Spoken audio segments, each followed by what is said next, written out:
הניה פרידמן, ניצולת שואה בת 96, היא סבתא המוקפת בעשרות נכדים ונינים, עדות חיה לניצחון שלה. האישה עם העיניים הירוקות שזוכרות הכל. דוקטור מנגלה, הוא נתן לי בעיטות בבטן וחשבנו שבטח לא יהיו לי ילדים כבר. השקט הופר בסוף 1942, כשהיא בת 12 בלבד. כוחות הונגריים הגיעו אל בית המשפחה. הדלת נפתחה והפחד מילא את החלל. ברגע אחד, החיים השלווים והשמחים שהכירה נגמרו. בפורים התחילו שכולם צריכים ללכת על הבגד עם טלאי צהוב. ואחר כך הם באו בפסח, לקחו לנו את כל הרהיטים. ביום האחרון של פסח נאלצה המשפחה לעזוב את הבית. חג החירות הפך לתחילתו של מסע אל הלא נודע. באו ואמרו שאנחנו נוסעים לעבודה, במקום עבודה. חולפת יותר משנה של נדודים.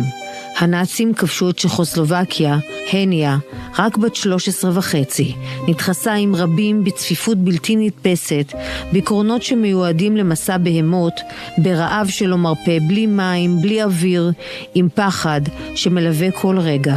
היעד, אושוויץ. היה 80 איש ברכבת הזאת של הבהמות, עד שהגענו לאושוויץ. כבר ברגעים הראשונים במחנה הופרדה הניה מאימה ומאחותה, שנשלחו אל משרפות המוות.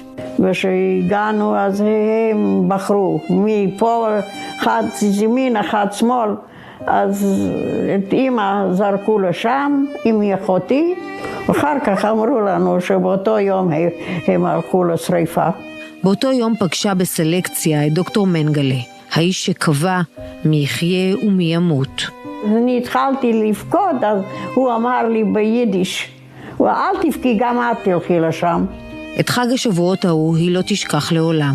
הוא היה בכל מקום. הוא היה מנוול שזה היה משהו נורא. מתוך 30 בנות הוא בועט באכזריות בבטנה וגורם לה לפציעה חמורה. הוא תפס אותי והרביץ לי נורא ופתח לי עם המגפיים שלו 3 מקומות את הבטן. האבא, איכשהו בין הגברים, ראה את הדודה. אז הוא ניגש אליה ונתן לו חתיכת לחם ואמר, זה אני הבאתי לילדה שלי. הילדה נשארת לך, תשמרי עליה כל החיים שלך. את אבא לא יותר לא ראינו. הניה ודודתה מועברות למפעל בכפר פרשניץ. שם היא מצליחה להחזיק מעמד ולהמשיך לחיות. כשהיא חוזרת לבית הוריה, היא מגלה שהכל נלקח. הגרמנים השתלטו על המקום. אז הגויים לא נתנו, הם אמרו, זה כבר שלנו, אין לכם פה, לא נתנו לנו להיכנס, לראות את הבית. בתוך ערימות של אשפה, היא מוצאת את התמונות של המשפחה. המפות, כלי מיטה, הכל היה שם, זרוק, הכל של אמא שלי. 3 חודשים אחר כך מגיעה בשורה, אפשר לעלות לארץ ישראל. זו הייתה שמחה גדולה כבר, ואמרו לנו שאפשר לבוא למשרד, וקיבלנו פספורט. ב6 בפברואר 1949 היא עוזבת את צ'כוסלובקיה ומגיעה לארץ הקודש. כאן היא פוגשת את מנחם, גם הוא ניצול שואה. תשמעי, היינו מאושרים. יחד הם מתחתנים, בונים בית, מתחילים מחדש. הוא היה בעל משהו.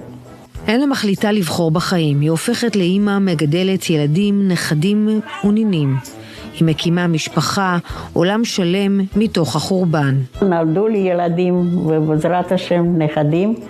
זה כל המחכמה בגרמנים. אני ניצחתי.